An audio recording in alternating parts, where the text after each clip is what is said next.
aptarsim mūsų sekcijos moderavimą, apie personalizuotą ugdymą ir ekosistemos modeliavimą. Tai smagu, kad esat šioje sekcijoje, smagu, kad turime 5 pranešimus. Tikrai aš manau, kad jie bus labai įdomus ir naudingi. Ir norisi po pranešimų klausytojų, nors mūsų ir nedaug čia, bet gal turėsit klausimų ir tikrai juos drąsiai užduokit, nes tokioje jaukioje aplinkoje mes tikrai galim ir padiskutuoti ir kad galėtume tą žinią parnešti šios sekcijos apibendrinimą į salę. Tai personalizuotas ugdymas yra apie vaikus, jų skirtinius gebėjimus, apie gal net, sakykime, tą pastebėjimą kiekvieno vaiko. Ir tikrai džiaugiuosi, kad turime pirmą pranešimą, kurį pristatys gerbiama Rūta Paulikienė, Klaipėdos Vargo gimnazijos lietuvių kalbos ir literatūros mokytoja ekspertė. Tema – gabių mokinių ugdymo efektyvumas, teorija ir rezultatai. Mano kolegė Vaida trumpai pristatys anotaciją. Jūs galite Rūta, jinai kalbės apie gabių mokinių ugdymo efektyvumas, jinai teigia, kad priklauso nuo individualizuoto požiūrio, skatinančio jų talentus ir kūrybiškumą bei motyvaciją. Pranešimo metu gerbiama Rūta mums pateiks empirinę analizę, teisingai, apie gabių mokinių pasiekimus įvairiuose konkursuose bei jų rezultatus.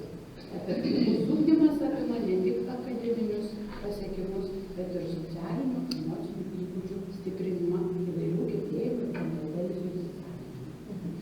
Tai pranešimų trukmė apie 15 minučių, tai tą laiko vadybą žiūrime. Blogai man su laiko vadyba. Mes priminsime, neįsižeiskit, priminsime, kad tiesiog išsitektume laiką ir laiku grįžtume visi į salę. Tai gero klausimo, gero pranešimo. Kągi, aš esu literatūros mokytoja ir kas dėsto lietuvių kalbą ir literatūrą, tai bus visiškai galbūt suprantama ir įdomu. Plenarinis posėdis man labai patiko, be galo įdomus, be galo motyvuojantis, užvedantis ir paskatinantis ir mokytoją veikti ir ieškoti naujų gyvenimo krypčių. Iš tikrųjų, žmonės yra skirstomi, manau, mokiniai yra labai gabūs, yra vidutiniškai gabūs ir yra tokie, kuriems sunkiau sekasi. Ir šiandien yra daug kalbama apie įtraukųjį ugdymą, bet dažniausiai įtraukųjį ugdymą supo mokinių įtraukųjį ugdymą, o kaip ką daryti vėlgiems mokiniams. Ką daryti su jais ir ką jie turi veikti pamokoje, jeigu jiems yra neįdomu, jeigu yra orientuojamas į vidutinioką. Iš tikrųjų, dažniausiai į vidutinį žmogų viskas yra orientuota ir lenta į vidutinį žmogų, pamokas vedamas orientuojantis į vidutinių gebėjimų žmogų, o ką daryti gabiam. Tai aš stengsiuosi kalbėti apie darbą su gabiais mokiniais, kaip man vyksta juos atrinkti, kaip aš juos pastebiu ir kiek toli mes nueiname su jais. Taigi mano pranešimo tikslas aptarti gabių mokinių ugdymo metodiką, įvertinti efektyvumą, parodint, kaip pasirinktos strategijos prisidėjo prie jų akademinių ir kūrybinių pasiekimų. Na, gabūs mokiniai iš karto pasimato eilinėje pamokoje turbūt. Jie pirmiausia geba skaityti ir ne tik skaityti, bet ir permanyti, kaip tas Mažvydas kad sakė, imkite mane ir skaitykite ir tada skaitydami permanykite. Tai yra labai svarbu. Ir manau, ne tik tai literatūros pamokose, bet ir visų kitų dalykų pamokose. Jeigu matematikos uždavinio jis nesugeba suprasti, tai ir rezultato, kažin kokio, neieškokime. Gabūs mokiniai geba sklandžiai kalbėti, yra raštingi, jie yra kritinio mąstymo tokie, užbaigė pradėtą darbą ir pastebėjau, kad jie yra labiau individualistai, jie nemėgsta kompanijos. Tai kita vertus, jie yra tokie pat žmonės kaip ir kiti, mėgsta ir paišdykauti, čia ir yra mano tie gabieji vaikai nuotraukoje. Na ir kokie yra tie turinio formavimo principai, be abejo, su šitais mokiniais yra daug sudėtingiau dirbti negu su piniais mokiniais, daug sudėtingiau. Dėl to, kad jiems yra visiškai kitoks yra kontekstinis turinys, yra ir užduotys kitokios, ir skatinančios tiek mokslinę veiklą, tiek kūrybinę vaizduotę. Ir mes paprastai šitą kryptimį einame, arba kūrybiniai darbai, arba moksliniai darbai. Tai nėra taip paprasta. Toliau, jeigu iš pirma iš bendros supratimo, kaip man atrodo, kuris tas vaikas yra gabus, tai paskui labai atsisijoja ir paaiškėja, pateikėt jiems diferencijuotas užduotis. Na ir, sakykime, išėjus aptavus škėmos romano Balta drobulė, pateikiau tokias užduotis: parašyti škėmos anūkei laišką, kuri net nežinojo, kad jos senelis yra kūrėjas, suvaidinti etiudą, paruošti skaitmeninį pristatymą, ar parašyti vieną dėstymo pastraipą temą, padaryti vadovėlį esančios medžiagos konspektą. Be abejo, supio mokiniai tai eina, renkasi, atsiprašau, penktą, nežinau, ką čia daryti, užduotį. Bet ką. O garbesnėje, aišku, renkasi tas sudėtingesnės užduotis, kurios reikalauja kūrybiškumo.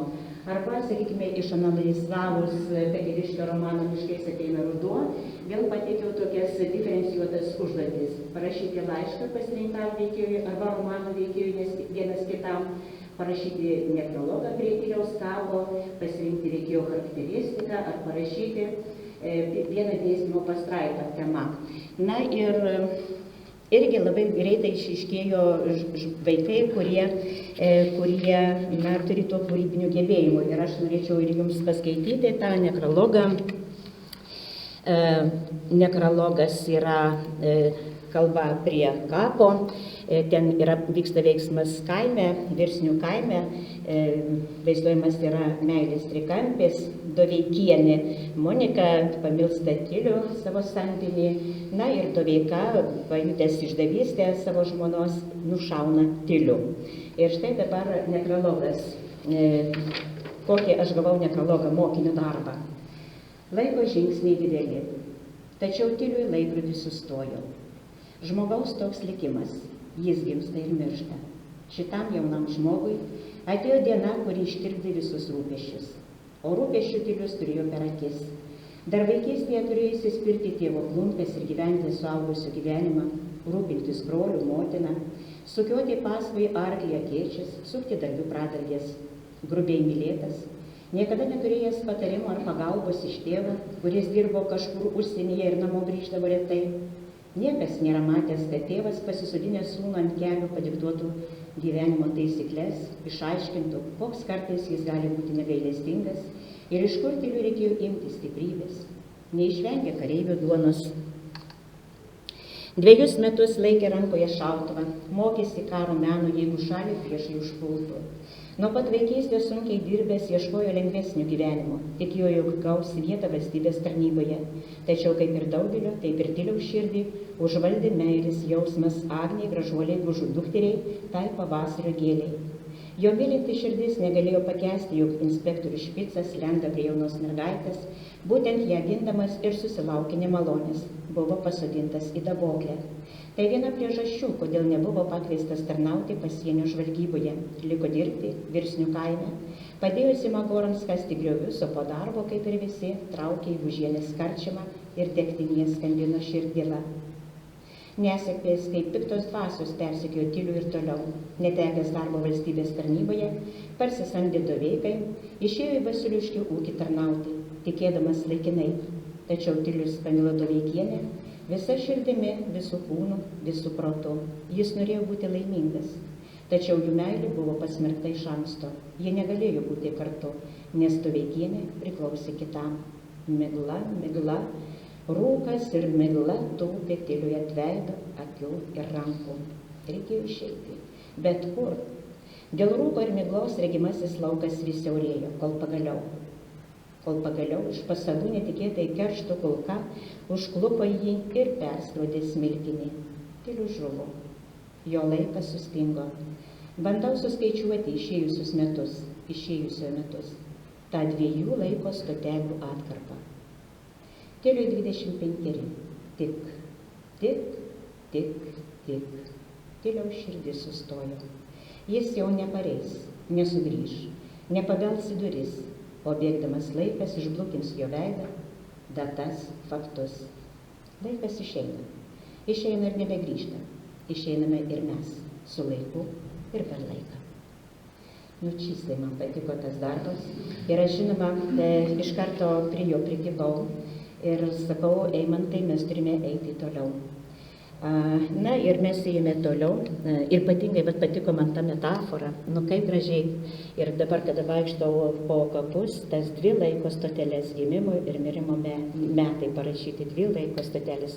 Arba Tyliui tik 25 tas skaičius, o tik širdies dūžiai. Tiesiog jis mane sužavėjo šitas jo darbas ir aš aišku einu su juo toliau, su šituo mokiniu. Be abejo, reikia matyti tą vaiką, reikia duoti kitokių darbų, užduočių, kad jis skaitytų ir eitų pirmin. Tai mes dalyvavome Kauno universiteto humanitarinių mokslų fakulteto organizuojamame konkurse Tekstūra. Laiškas savo pačiam, jis laimėjo 2 vietą Respublikoje. Respublikoje laimėti nėra taip lengva ir paprasta, mes visi žinome. Ir šiais metais dalyvavome jau ir filologų konkurse, mieste tapo laureatas, jo darbas išvažiavo į Vilnių, nežinau, laukime iškvietimo, kas bus toliau, ar mes pateksime, ar mus pakvies į respublikinį renginį. Na ir aš noriu paskaityti dabar dar jo vieną novelę, kuri vadinasi Neblaivi Golgota. Neilga, trumpa yra. Pačią trumpiausią paėmiau. Tai buvo įprasta, nieko neišsiskirianti diena. Grįžęs namo radau savo mamą, padauginusi alkoholiu, kurio tvaiką galėjau užuosti net per atstumą. Tas šlykštus kvapas sklandė ore, dirgino mano šnerves. Sujaukta lova išdavė, jog miegota dar kažin ko, greičiausiai eilinių mamos sugerovų. Aštrus rūkalų kvapas graužė gerklę ir akis, aitrino prisiminimus, kai dar čia tebegyveno tėvas. 2 kambarių buto sienos nusėtos kraujo lašais, išlūžusi durų rankena lygi šiol primena mano tėvų rietenas. Praėjusią savaitę tėvas, neapsikentęs mamos bėgėlystės, išsikraustė iš namų. Paliko ir mane, ir motiną. Pačios žaviausios akimirkos su tėvu tebestovi ir šiandien mano akise. Prisimenu, kaip vaikystėje, vaizduodami banginių subalymą, pritaškydavome pilną vonios kambarį vandens. Tėvas primiktinai reikalaudavo suvalgyti mano košę, pakišti po liežuviu vitaminą C. Atvertęs tokią storą, aptriušusiais viršeliais knygą mokė skaityti. Įdomiausia būdavo, kai nusivesdavo mane į garažą ir leisdavo įkalti vinį. Būdavo ir ne kartą, kad vietoj vinies pataikydavau savo į pirštą. Visą mėnesį vargšelis būdavo mėlynas. Paskui pažaliuodavo, pageltonuodavo, ilgainiui atgaudavo savo spalvą, kol vėl priplaudavo plaktuku. O kokių įdomybių rasdavau įrankių dėžėje. Norėdamas išsiaiškinti jų paskirtį, net automobilį subraižiau, bet tėvas ant manęs nerėkė, nebarė, net neauklėjo. Vos neužmiršau svarbiausių, jis mane išmokė švilpauti. Tėve, kad tu žinotum, kaip man tavęs trūksta. Tėvas mylėjo ne tik mane, bet ir mano motiną. Ji graži, labai graži, simpatiška moteris. Net ir dabar, kai ji girta guli lovoje, išvaizda gana patraukli. Ilgi juodi garbanuoti plaukai vingiuoja per trapius jos pečius. Akys išraiškingos, dabar užmerktos miegagiliai.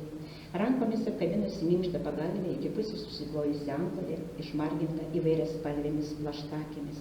Mama ir pati plaštakė. Grožiai sugriovė jos ir mūsų visų gyvenimus. Pavargęs nuo spengiančios tylos, išėjau pas draugą. Šiek tiek užtrukau. Aiškinomės matematikos formulės, sprendėme parabolės, sinus ir kosinus teoremas. Gėrėme aviečių arbatą, valgėme močiutės keptas cinamonų kvepiančias bandeles. Buvo gera, šilta jaukiuose draugų namuose. Staiga visai netikėtai pajaučiau šaltį. Širdies virpesį. Vidinis balsas liepė kilti ir eiti. Eiti kur? Negalėjau suprasti, kas su manim pasidarė. Atsisveikinau ir išėjau. Pravėjau namų duris. Tamsu, vėsa vėl apkabino mano pečius. Paspaudžiau mygtuką, įsižiebė paluboje, kabojusio mūsų nutupėto šviestuvo lempos. Pasidarė jaukiau, tačiau nerimas niekur nedingo. Kažin kodėl buvo langai atidaryti. Dabar supratau, kodėl šalta buvo namuose. Pravėjau savo kambario duris, o Dieve. Mama gulėjo kryžių, aslos vidury, rankos kruvinos, ant grindų mėtėsi ilgos statybinės vinys, plaktukas. Mama, kas tau? Sūnau, mano gyvenimas neteko prasmės.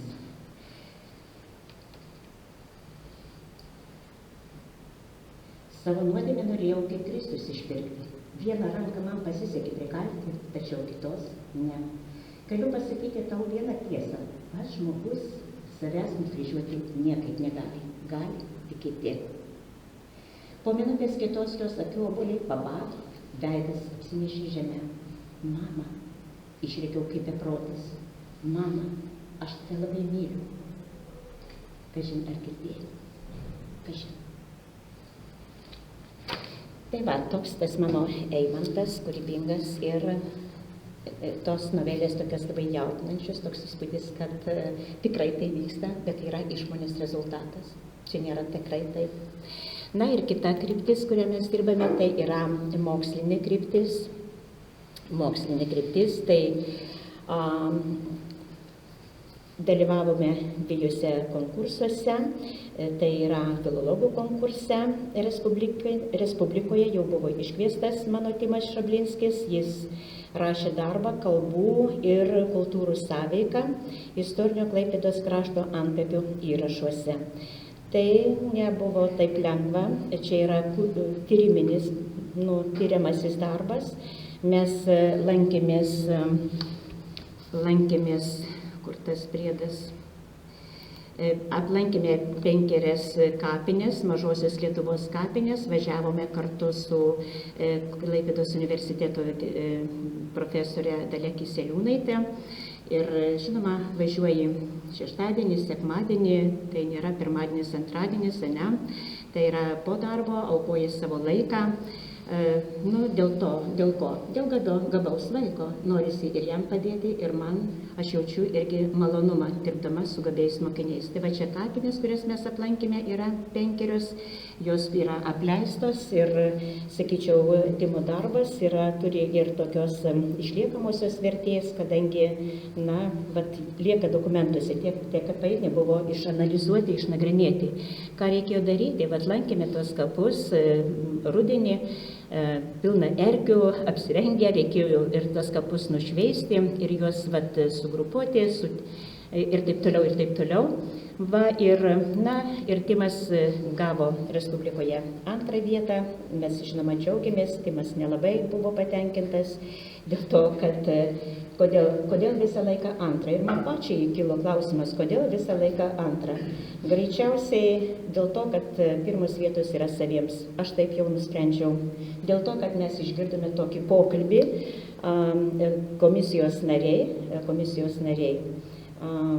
Vienas iš jų tiesiog išdavė, sako, kodėl neparašėjai paantraštėje, kas tą darbą padėjo parašyti.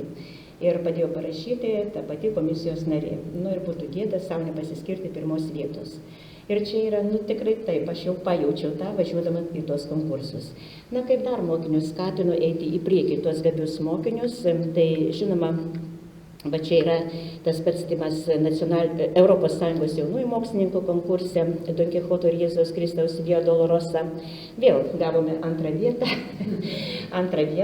bet tai yra natūralu dėl to, kad šitas konkursas respublikinių turų nesibaigia, yra dar ir tarptautinis, ir ten išeina chemikai, fizikai ir taip toliau, tai mes dar džiaugiamės, kad iš viso 2 vietą dar gavo. Ir norėčiau pasidžiaugti tiesiog su profesoriumi kalba, tarsi su savo lygiu įrodinėja savo tiesą. 5 profesorius reikėjo išklausyti, kiekvieno poziciją, kiekvienam įrodinėti ir panašiai. Tai džiaugiuosi, kad turiu tokį mokinį ir gailiuosi, kad jis jau yra 12-okas ir paskutinės minutės mūsų bendravimo. Tai toliau mes dalyvaujame mokslinėse praktinėse konferencijose su mokiniais ir tai irgi teikia tokio pasitenkinimo ir vaikams, ir man žinoma. Ir, sakykime, čia dalyvavome Šiaulių Janonio gimnazijoje, tarptautinė buvo konferencija, kur mano irgi mergaitė buvo pastebėta, nes jis skaitė pranešimą susijusi su Bradūno kūryba ir jo Kazio Bradūno dukra panoro susipažinti. Ta dukra gyvena dabar Amerikoje. Vaikui tai yra ypatinga dovana, man irgi mes einame kaip ant 5. Dalyvaujame ir mokslinėse konferencijose čia Klaipėdos universitete. Profesorius Drukteinis organizuodavo lietuvių kalbos upės ir upeliai. Dalyvaujama įvairioje projektinėje veikloje. Na, iš tikrųjų, kokie yra sunkumai, su kokiais sunkumais susiduri. Nu, nėra jokios programos, jokios instrukcijos, kaip dirbti su tais gabiais mokiniais. Nėra. Vat su SUPO yra ir programos, ir vadovėliai išleisti ir panašiai. O kaip dirbti su gabiais mokiniais, o gal nereikia tų gabių mokinių, Lietuvą labai patogu yra valdyti, kai yra nemąstantys žmonės. Na ir tiesiog aš nežinau, galbūt šitoj konferencijai paaiškės, kur galima būtų pasimokyti, kaip dirbti su tais gerais mokiniais, gabiais mokiniais. Na, bet ir kaip aš atrenku darbą, diferencijuoju, tada, kai jau pastebiu tuos gabiuosius vaikus, mes dirbame individualiai, skatinau tą mokslinę veiklą arba kūrybinę veiklą. Toliau be abejo pasidžiaugiu ir mokykloje, ir klasėje su tais mokiniais, tais laimėjimais ir tai uždega. Aš, pavyzdžiui, dabar nelabai galiu ir aprėpti, kiek noriu su manimi eiti tą kryptim ar vieną ar kitą. Aš esu žmogus, ne robotas, nes čia yra tikrai juodas ir kruvinas darbas, nereikia galvoti, kad mokiniai eina į priekį be mokytojų, jie net nežinotų, kuria kryptimi eiti. Na ir be abejo labai svarbus yra mokytojo ir mokinio santykis. Mes su tais vaikais, aš jau nežinau, ar čia mano jau kaip yra nuosavi tokie, jau kartais ir supainioju, o nuosavi vaikai priekaištauja, kad tu labiau myli mamą nei mane. Na va, tai ir galvoju, kad ne tik tai vaikai turi būti paskatinti už tą gerą mokymasi, bet ir mokytojai. Mokytojai irgi turi širdį. Deja, pavyzdžiui, mane pastebi Respublikoje, bet Klaipėdai ne. Tai tiek aš norėjau pasakyti. Ačiū už dėmesį ir laukiu klausimų.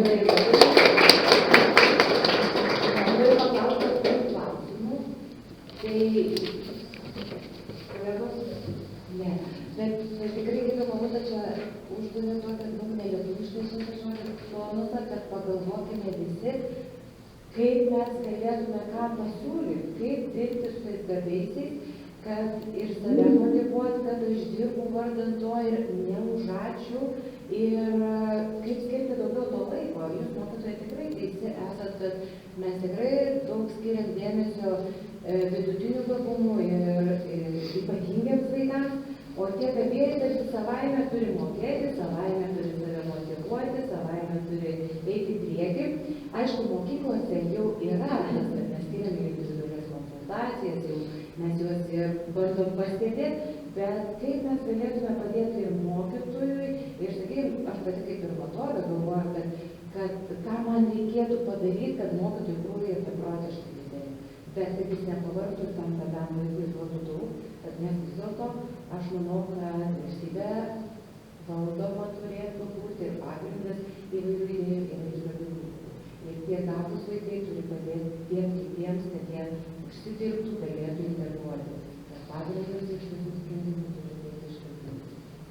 Tai ačiū Jums labai, tikrai labai daug darbo ir labai gaila, čia va toks ir man aš taip pasižiūrėjau, pagalvojau, kad savo grupė tikrai užsiminti, kad labiau savo mokytojus pastebėti, labiau juos mylėti ir įvertinti, nes Jūs esate tie šviesuvai, kurie veda mūsų vaikus ir atveda tokie tikrai didelių pasiekimų, kuriuos galima didžiuotis Respublikoje, nes vis dėlto Klaipėdos miestą kaip pagerbė, kad jis labai džiaugiasi. Bet to žinoma ir pastebi, bet sakykime, su mokiniais mokytojų priedas duodamas, ne, o su gabėtis ne. Nu, įdomiai gaunasi, ne?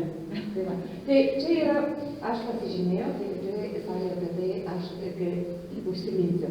Gerai, mes turime antrą pranešimą. Eglė Kapudorovičienė, ir jie pristatys mums pranešimą, kūrybiškumo ugdymas, būti čia ir dabar, grafinio, ir fasilitavimo metodą. Fasilitavimo, išmokysiu naują žodį. Tai jūs išmokykite tikrai. Ir labai tarp kitko geras dalykas, kurį atradau ir noriu, ir dabar esu šioks toks ambasadoris šito dalyko. Taip, F5. Aš esu Eglė Kudovičienė, dirbu Klaipėdos Baltijos gimnazijoje, dirbu jau mokytoja lietuvių kalbos literatūros apie 30 metų mano darbo stažas yra.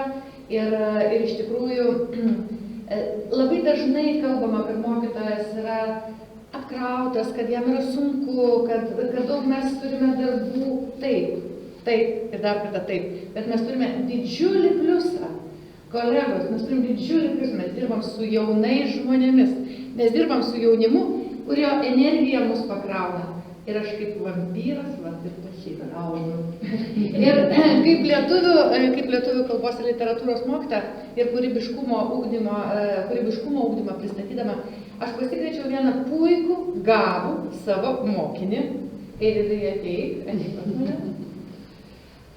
Ir neišsigąs, Eivydas yra pirmokas gimnazistas, devintokas, mes draugaujame pirmus metus, bet tai yra puikus pavyzdys vaiko, kuris, galbūt jau ir atradęs iki to laiko savo takelį, gal kelio nepavyko takelį, ir mes puoselėjame jo albumus. Ir paklausykime dabar meninę žodžią.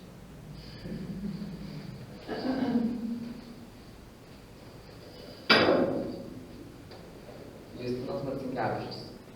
Ištrauka iš poemos Mindaugas. Mindaugas nusiima karūną ir ilgai žiūri į ją. Dabar galiu tave į žemę trenkti ir kojomis suteikti. Galiu sulaužyti tuos diskus išmėtati, kam jie man. Ar tu mane išaukštinai, iškėlei, ar atnešiai ramybę man ir laimę? O gal nuo mano rankų tu nuplovei tą kraują, kur praliejau dėl tavęs? O ne, tai esi tik paprastas metalas, kuris mėgsta kraujų suteptas rankas. Tai džiaugtis, tu į tokius ir papuoliai. Esi, matai, valdžios, galybės ženklas. O ko verta valdžia, jei rankos švarios? Žiūriu aš tave ir negaliu suprasti. Ar aš tave laikau, ar tu mane? Tie brangakmeniai, kaip gyvatės akys, net užgniaužia kvapą ir stingdo kraują. Aš jau nebegaliu judėti. Kirsk. Tai ko dar lauki? Kirsk tiesiog į širdį, bet aš tavęs jau nepaleisiu, ne. Tu mūsų papročių turėsi gulti su manim vieną kapą. Tai po daugel metų ardamas dirvonas žmogus tave išars, nusistebės tokia keista kepurė, spirs tave atgal į vagą, vėl užvers vėlieną, tavęs nebus. Idėja tavo liks. Taip, kaip ir mano. O valdžios idėja, kokia saldės, kokia karti, kokiais keliais tu ateini į širdį ir kaip tu ją sunaikini visai. O gal ne tu? Žmogus tave suranda. Tu jį tik vilioji, tik šauki, tai klaidžiant perkėsi žaltvyksta. Ir atsisako to tavęs tėvų, namų, šeimos, draugų ir artimųjų, ištikimybės, meilės ir svajonių. Čia širdim pasiekimo tave. Ir kai toks tuščias, vienas ir apleistas laikai tave ant rankos, tai matai, jog tu esi kaip niekas. Niekas. Niekas ir aš esu kaip niekas, kuris tave laikau. Tai jei tu moki tik tarnauti ir teisti ir nemoki to atleisti, tai prasme, prašūk, nesivaidenk daugiau žmonėms ir nesirodyk man. O jūs, kokią meilę aš lipdžiau ir kūriau savo Lietuvą.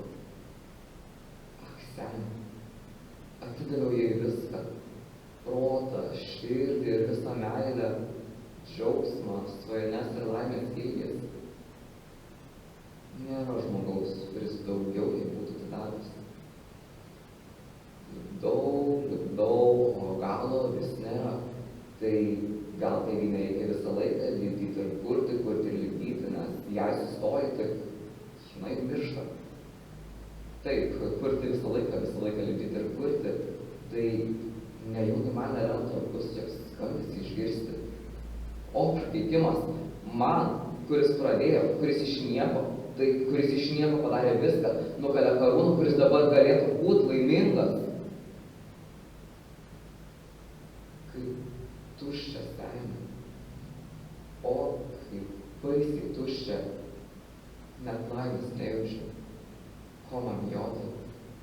tėvų, nei Dievo nėra, tai gal mirties. Kodėl turėčiau jas bijoti, senė, ji man ramybę, poilsį atneš. Ir išvaduos iš šito menko kūno, iš šito žemės grumsto, kuriame išdygo tik tai vienas geras daiktas. Išdygo Lietuvos.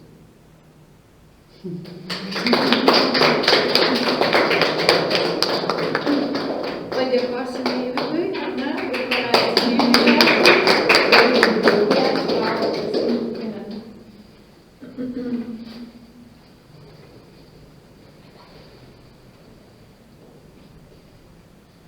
Tai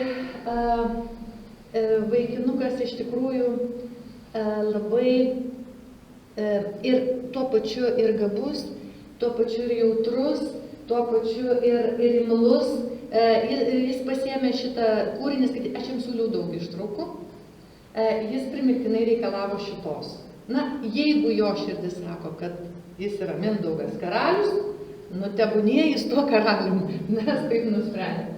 Tai štai, kūrybiškumo ugdymas, aš galbūt labiau į tą meninę pusę, kolegė, va tikrai aš taip pasidžiaugiau tiek visokių krypčių, labai smagu ir tikrai kaip lituanistė pasakysiu labai stipru. Taip.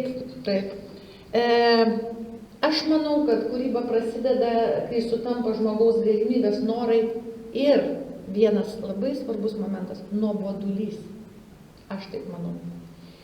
Kada klasėje vaikams nebėra ko užsiimti, tarp kitko mes girdėjome, ar ne, pranešimų metu, kad mes turime kažkaip grįžti, mes turime atsisakyti to triukšmo, mes turime atsisakyti tų mokytojo tokių šokinėjimų, o dabar vaikučiai jums taip, o dabar va šitaip, o dabar, nu čia aš jau kaip menininkė, dabar jums šitaip anaip ar ne, ne, atsisėskite ir neturėkite ką veikti.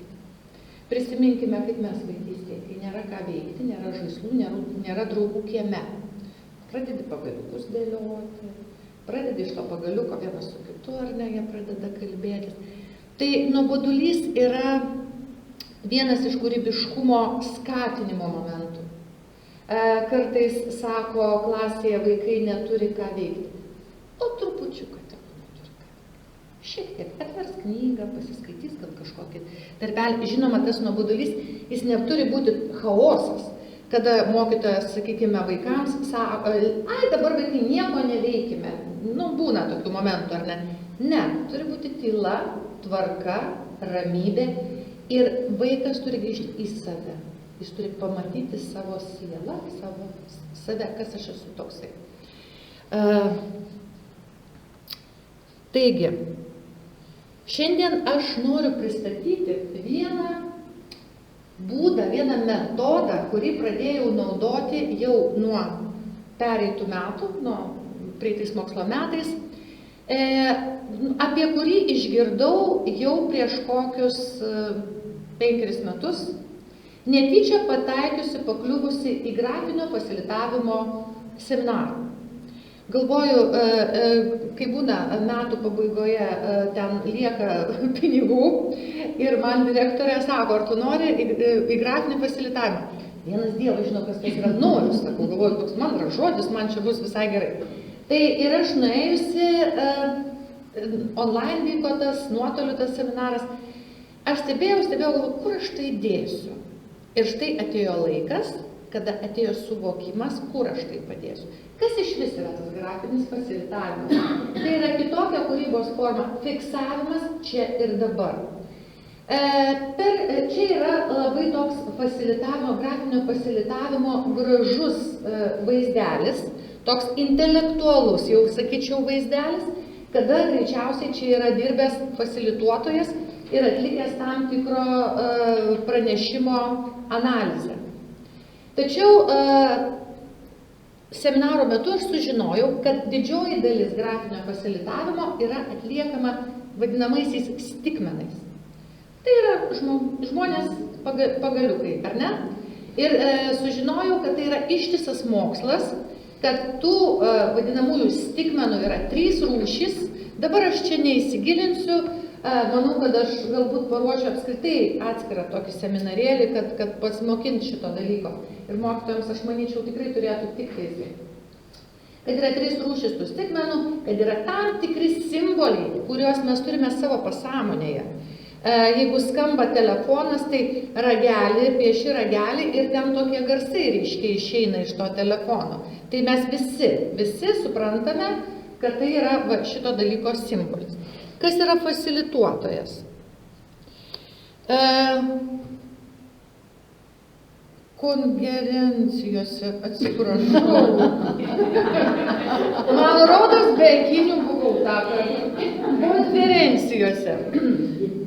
Paslauga konferencijose grafinio fasilituotojo. Tai jie yra žmonės netgi samdomi tokie.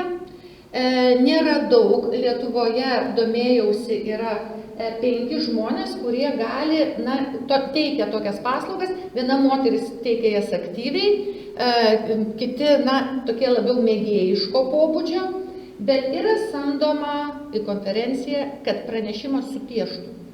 Supieštų viską, bet kaip aš rodžiau tą paveikslą, viską supieštų vaizdais, viską padarytų.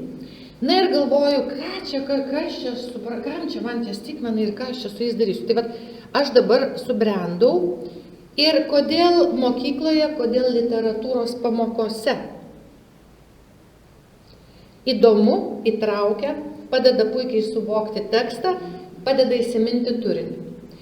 Pirmą kartą pamėginau šitą dalyką su berods gimnazistais, 3-okais ar 4-okais, aš neatsimenu, jie buvo ir mes tada Šatrijos raganos sename dvare. Šitą kūrinį nebežinau, ar 11 ar 12 klasė, 3-oji. Toks kūrinys, kurio įsiminti vaikams beveik neįmanoma. Padumavusiame kieme, prie stovėjo namas, šalia ten tvenkinys, prie tvenkinio ten krėslas. Tai labiau galbūt merginos, kurios yra labiau tokio lėtesnio pobūdžio, jos įsimena tos vaikinams tų padumavusių tolių įsiminti neįmanoma. Ir mes pamėginome skaitom, piešim, skaitom, piešim, skaitom, piešim. Ir jau pabaigoje prieš egzaminus, ir žodžių dar užsirašom kažkokių. Pabaigoje prieš egzaminus aš sakau, dabar prisiminsime kūrinius, kaip, kas, kur, ką.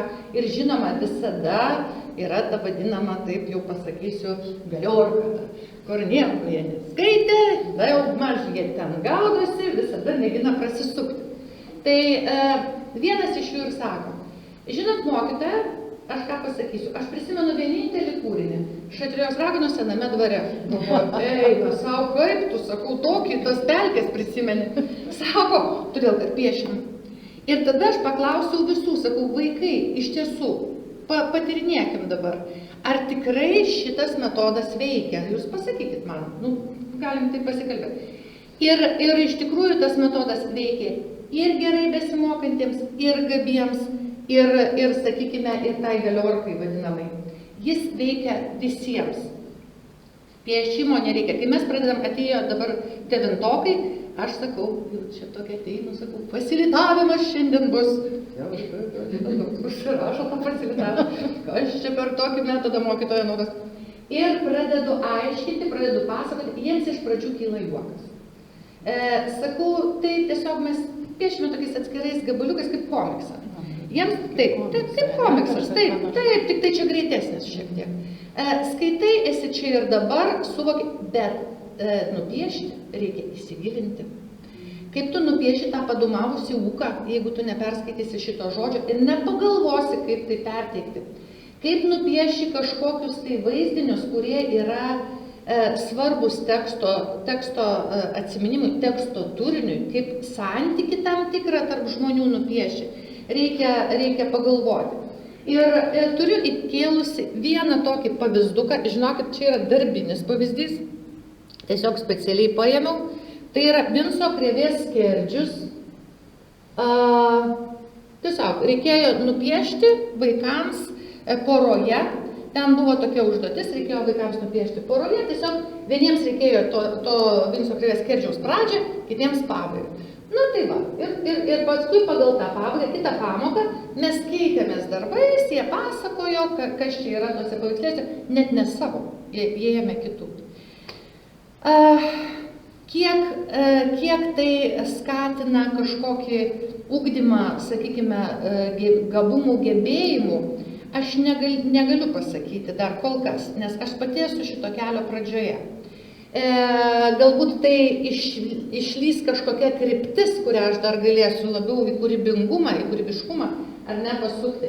Bet kad tai padeda vaikams, mokiniams ir jau suaugusiems vyrams, plūšta, žinokit, kaip tą senį nupiešti, prakaitą braukia, kad tai pradeda įsigilinti į turinį, kas irgi yra labai svarbu. Tiesiog atsiminti, įsidėmėti, kas vyko, kur vyko, kokie veikėjai buvo, koks santykis vieno veikėjo į kitą.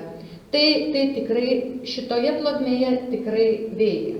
Tai štai, toks naujas dalykas, senai naujas, sakykime. Ten tos komiksus galbūt irgi piešdavom, bet galbūt greitesnis, nereikalaujantis kažkokių meninių gebėjimų, nereikalaujantis ten kažkokių gal išbaigtų tų piešinių, bet įdomus.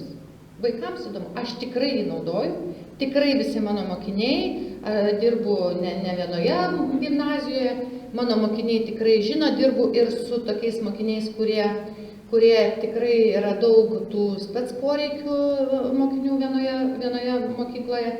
Ir šitiems patinka, ir aniems patinka, ir atsipalaidavimas, ir kūrybiškumas. Tai štai, tiek to mano pranešimo. Mokykimės piešti stikmenus ir gyvenkime linksmiau. Gerai, ačiū. Dėkojame Eglei, tikrai įdomus metodas, tai manau, kad čia ne tik lietuvių kalbos literatūrai pamokai, čia praktiškai visų dalykų kalbose galime pritaikyti. Ir čia kaip ir vaizdo, kai vieni vaikai turi atminti labiau vaizdavimą, jiems gal irgi labiau padėtų įsiminti tą medžiagą, bent jau man taip pat.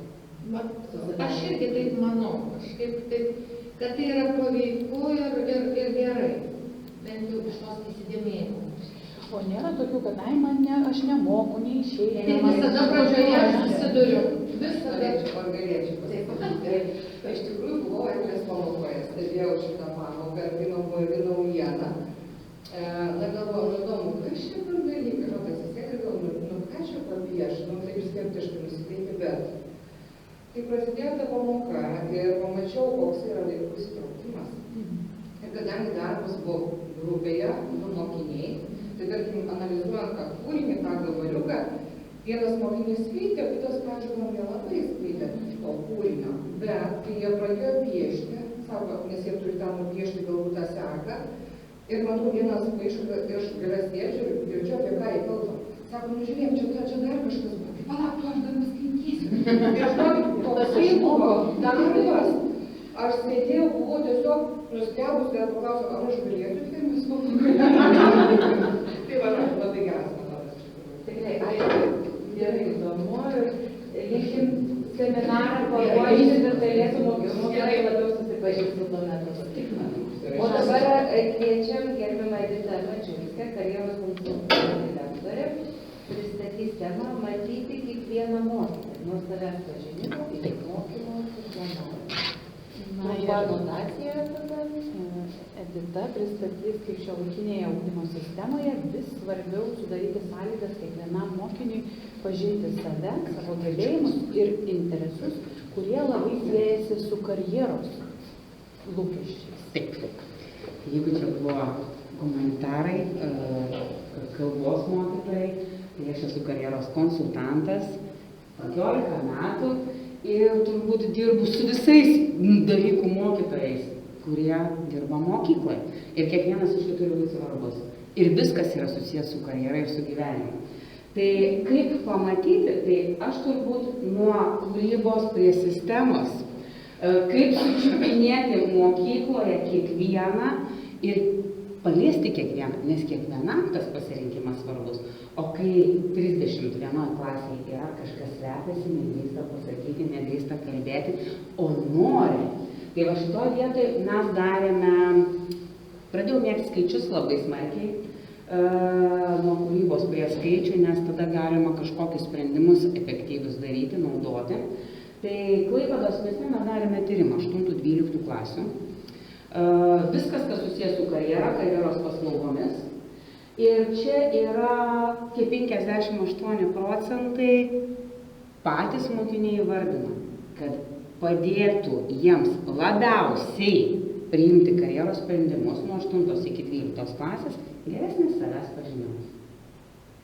Jeigu jums dabar užduočiau klausimą, įvardinkit 5 savo stipriasias savybes, savo vertybės, savo išskirtinį pomėgį ar talentą. Ir dažniausiai mes, kaip ir klasėje, taip susikniaubiam, pasislepiam, nes klausimas sunkus. O jeigu dar yra 10-okams šitas dėmesys bus skirtas daugiausia, arba 2-okam, kurie šiuo metu renkasi ką? Individualų ugdymo planą ir daro labai rimtus pasirinkimus. Dar šiek tiek skaičių. Mane tai labai nugąsdino šitas skaičius ten, kur ne. Bet padžiugino tas, kur taip. Tai iš tikrųjų klausimas skambėjo taip. Šiandien sausis vasaris. 8-okai renkasi gimnazijas, 10-okai renkasi individualų planą, 11-okai, 12-okai renkasi ką? Valstybinius brandos egzaminus. Pats efektyviausias laikotarpis tyrimo rezultatų. Tiek nežino, ką rinksis. Tiek žino jau, ką rinksis, ar ne?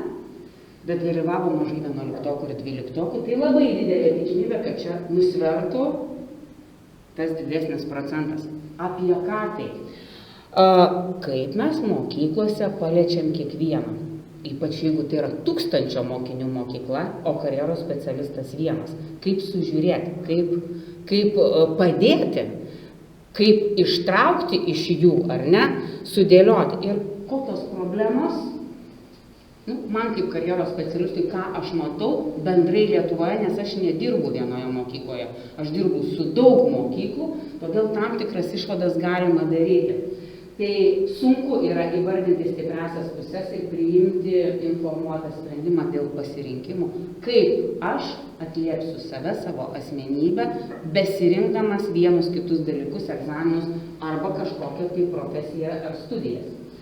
Trūksta motyvacijos mokytis ir valdyti savo mokymasi procesą. Čia mes kalbame, kai aš jau pasirenku 11-12 klasiai, ir man pradeda nebesisekti, ir aš tada pergalvoju, lengvinu savo gyvenimą, ir kur tada nusilengvinu, sunku pasakyti. Trečias, klasių vadovai. Šalia karjeros specialisto dešinioji ranka visada yra klasės vadovai, kai kuriuose gimnazijose.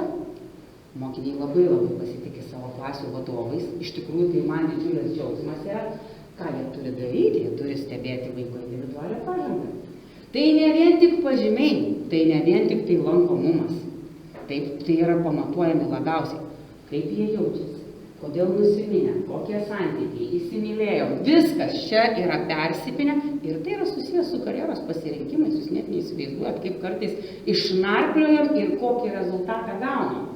Tėvai, kas dabar vyksta su 10-okų tėvais, didžiąją daugumą, aš jau per 2 savaitės dabar turiu 59, jau biškį nebenoriu jų jau ir matyti truputėlį.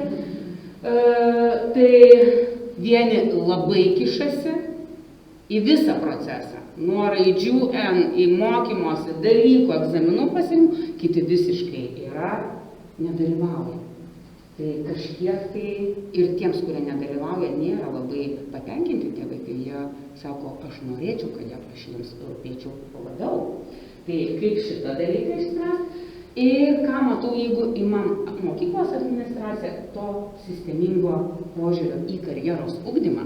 Tai kas vyksta, mes žinom, tai yra kiekvienoje mokykloje, kaip minėjo, man atrodo, pranešėja Laura, kiek mokyklų, tiek sistemų, tiek įvairiausių dalykų.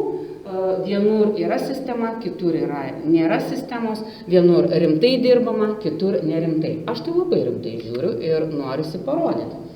Kas po Spotiselfo platformą slepiasi, ką aš kaip karjeros specialistas galiu matyti sistemingai kiekvieno mokinio ir kaip efektyviai padėti klasės vadovui, pavaduotojui, mokiniui, vaikui ir tėvams. Tai yra savęs pažinimas, individuali pažanga ir skaitmeniniai įrankiai, kurie efektyvina procesą. Ar tai galima daryti popieriui? Puikiai tai dariau popieriui prieš 8 metus. Bet tai labai viskas užtrunka. Testavimas popieriuje, apžvalga popieriuje, pažanga popieriui, vaikščiodavau su tokiais talmudais, papkutėmis kiekvieno savo auklėtinio, bet jeigu yra galimybė viską daryti efektyviau, kodėlgi ne. Tai kaip viskas vyksta? Pirmoji dalis savęs pažinimas, gebėjimų matavimas, antroji dalis be galo svarbi. Kam aš mokausi? Jeigu užduodat klausimą, kodėl aš mokausi, kodėl man tas dalykas svarbu ir ką aš noriu pasiekti, tai čia mes užstringam su tikslų kėlimu. Kita dalis yra, kad pasiekti tikslą man reikia pasidaryti žingsniukus, juk tikslas gali būti didelis, kaip tie švietimo tikslai, ar ne, kur nesupranti, kur pradžia, kur pabaiga. O ką aš darysiu, jeigu aš noriu turėti biologijos pažymį 9, ką aš vardan to padarysiu? Gal aš vieną temą į priekį, gal aš pasiliksiu pas mokytoją. Labai įdomi statistika, mokiniai dažniausiai neklausia mokytojo. Čia rodo mūsų tyrimų duomenys. Ir svarbi labai yra refleksija. Ko vaikai nemėgsta, nedaro, nereflektuoja. Mano kaip specialisto darbas suorganizuoti sistemą taip, kad jie nesuprastų, kad aš juos verčiu tai daryti, bet rezultatą gauti. Tai čia turbūt apie tą gudrią mentorystę, o ne prievartą, ar ne, kad duotų mums rezultatą. Tai kas įsitraukia? Mokiniai, klasės vadovai, karjeros specialistas, čia yra tėvai globėjai, kažkaip labai įdomiai konvertavo man, nelietuviškom raidėm. Ir natūralu, be mokyklos administracijos irgi nieko čia nevyksta. Nėra palaikymo, sistema neveiks. Nėra klasės vadovo, kuris dirbs, galiu čia vieną daryti, irgi niekas neveiks. Jeigu nebus čia kažkur mokytojo, sistema lygiai taip pat neveiks. Tai turi būti visos dalys. Kas yra? Vat kalbėjot apie gabius vaikus, kaip jūs juos identifikuojate, ne? Pagal savo ar ne patirtį, savo būdais, pajautimas, darbai, kažkokie dalykai. Mes turim testavimą. Ir testavimas yra moksliškai pagrįstas, Vilniaus universiteto kurtas. Vaikams nepatinka jisai ir labai gerai. Iš tikrųjų atsakysiu, kodėl, nes matuojami gebėjimai. Čia nėra kaip aš jaučiuosi, ne varnelių dėjimas, čia yra užduotis, jos yra intelektinės ir jas reikia spręsti. Ir jeigu tau krenta greitai sekos, kur neverbaliniai gebėjimai, verbaliniai gebėjimai, tai mes galim identifikuoti, jeigu mes žiūrėtumėm čia yra skaičiai. Mes galim kiekvieną pasislėpusį vaiką pasižiūrėti, kokius gebėjimus turi ir pasitvirtinti. Mokytojai aš galiu atnešti, žiūrėk, šitoj klasėje su aukštesniais gebėjimais yra pam.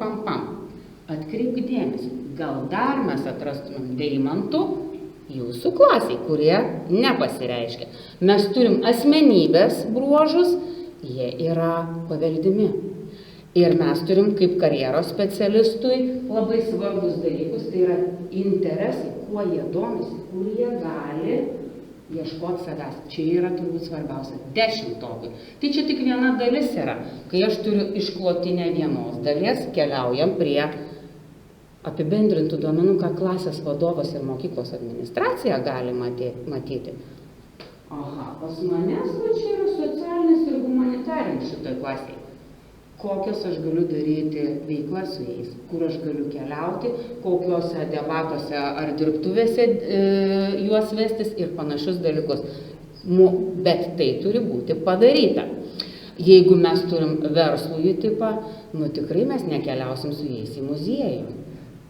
Nes didžiai daugumai nebus ten įdomu, dėl to mes turim nemotyvaciją vaikų, nes nepataikom su veiklomis. Tai ką mes turim apie bruožus, spontaniški, neorganizuoti. Čia tie, kurie temps iki paskutinės minutės atnešti jums rašto darbus. Gerus tikėtina, kūrybiškus, bet su laiko planavimu čia gali būti sunkiau. Lygiai taip pat čia galbūt yra konkuruojantis, jiems gal reikia duoti keletą panašių užduočių, kad jie būtų įdomu kodėl aš ne pirmas, o antras. Gal jam reikia antro tokio mokinio, kad biški kažkas pasikeistų. Jūs turite apibendrintus duomenis kaip klasės vadovai ir administracija veikloms planuoti aiškesnį. Kai mes vedam tyriamojo tipo vaikus į muziejų, jiems ten yra neįdomu. Taip, jiems reikia vesti į mokslinį muziejų. Jiems bus įdomu. Jeigu verslininkai, mums reikia važiuoti į debatus, reikia kalbėti idėjas, verslo, kaip investuoti ir panašius dalykus daryti. Ir dar kai kuriems yra labai aktualu STEAM'as, nes įvairių mokyklų turi įvairius centrus, įvairias kryptis. Ir jeigu mes sakom, žiūrėkit, va šitas nuostabus beveik 70% raudonas blynas, šita klasė yra nestiminė klasė, beveik 70%. Jūs galite šokti ir dainuoti, ir fizikos mokytojas, ir chemijos mokytojas, ir matematikas. Nu, bet ne. O vat čia yra potencialas. Va čia gali nedaryti. Čia yra duomenys, kur mums gali padėti identifikuoti su veiklomis. O gal mums reikia, va šitai, nežinau, tarkim, čia yra humanitarai ar dar kažkokių tai kitų veiklų nestyminių. Ir viena mokykla tikrai padarė didžiulį perversmą, matydami tokius duomenis, jie yra susijusi su menais, tai padarė kitus vaikams pasirinkimus ir labai geri rezultatai gavosi. Motyvuotesni mokiniai ir iš karto akademiniai rezultatai. Kai yra motyvacija, yra rezultatas. Kai mes turim testo rezultatus ir įvairiais pjūviais matome duomenis, aš juos turiu vesti. Jie, sekanti dalis yra karjeros planas 10-okų. Jūs galvojate, jie nori šitą padaryti? Visi labai motyvuoti. Man labai dažnai sako, tau gerai, tu dirbi su motyvuotais. Aš nedirbu tik su motyvuotais, aš dirbu su visokiais, tame tarpe ir su submokiniais, kuriem iš vis yra sunku ką nors padaryti. Tai aš turiu juos vesti, kad susiformuotų karjeros planas, o ten yra skaitmeninės užduotis. Ir pagrindinė, svarbiausia man, kuri labai padeda iššifruoti 10-oko kryptį, kur jis ruošiasi keliauti, kiek rimtai jisai pasižiūrėjo variantus, ką jisai nori studijuoti. Ir čia yra privalomai 3 variantai – profesinė mokykla, kolegija ir universitetas, o jeigu jis gali pasirinkti ir daugiau, tik valio. Aš matau, ką jis nuveikė. Ar jis tik pravažiavo, ar rimtai padirbėjo šitoje vietoje. Čia yra testo rezultatai, matau jo tipažą, matau jo gebėjimus, čia yra jo padaryta užduotis rimtai. Ką mes turim trečiuoju atveju? Mes turime individualų ugdymo planą, kurį kiekviena mokykla kažkokią formą turi, ar tai Word, ar tai Excel, ar dar kažkur, bet ką man tai duoda kaip specialistui patogiai? Tai sudedam pasirenkamosius dalykus, ką siūlo mokykla, aš turiu trečiąją dedamąją, atsidarau rezultatus testo, atsidarau užduotį, atsidarau individualų užpildytą planą ir mano konsultacija kiekvieno 10-oko yra ženkliai trumpesnė ir efektyvesnė. Aš iš karto galiu nujausti, kuris galėjo padaryti klaidą, ne visai taip. Pasirinko, ką turėjo pasirinkti, mes iš karto galim matyti, ar jis protingai renkasi, jeigu studijas Lietuvoje, o kodėl čia tai, ir yra daug kodėl, ir labai argumentuoti tada pasirinkimai yra šitame plane. Lygiai grečiai keliaujam, jisai gali atsisiųsti, peržiūrėti, koreguoti iki tam tikros datos, kiek man reikia. O taip atrodo individualus planas, tokia forma, kokia yra pasiūlyta ir naša. Ir aš galiu labai efektyviai konsultuoti ir visą tai darau nuotoliu. Ne mokykloje, ne pamokų metu.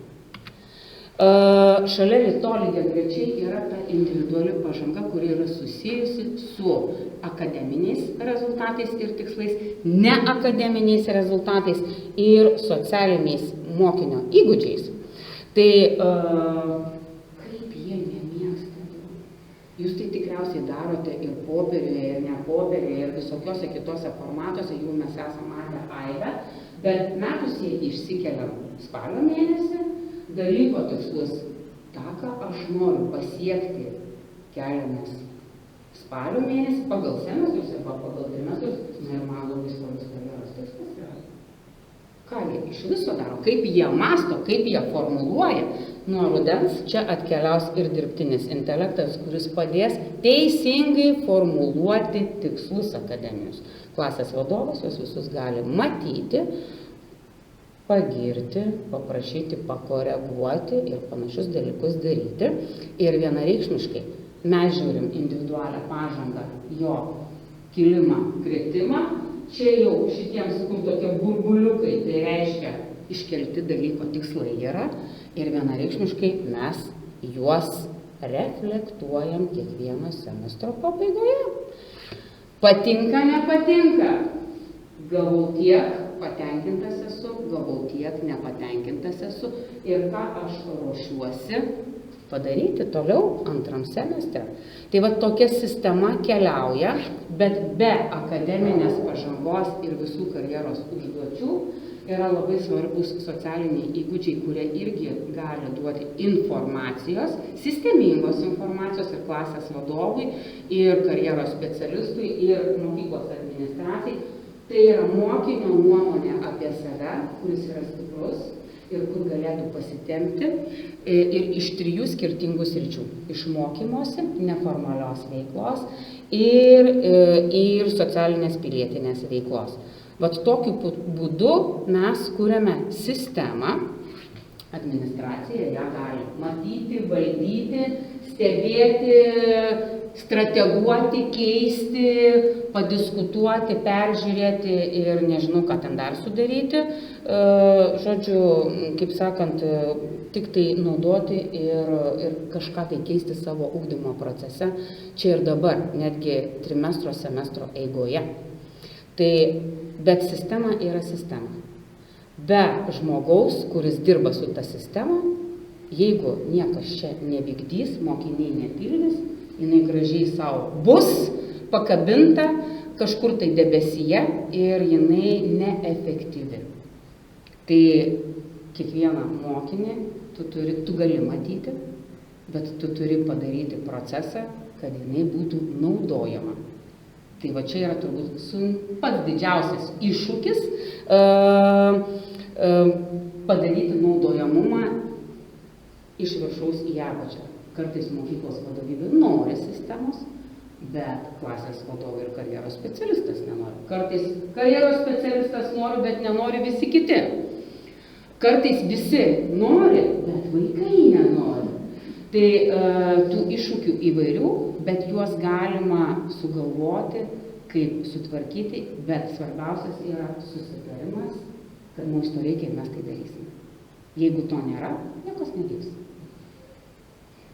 Pati geriausia sistema gali būti. Aš tai turiu klausimą, čia yra labai gimnazistams, taip? Ne, nuo 5 iki 12 klasių.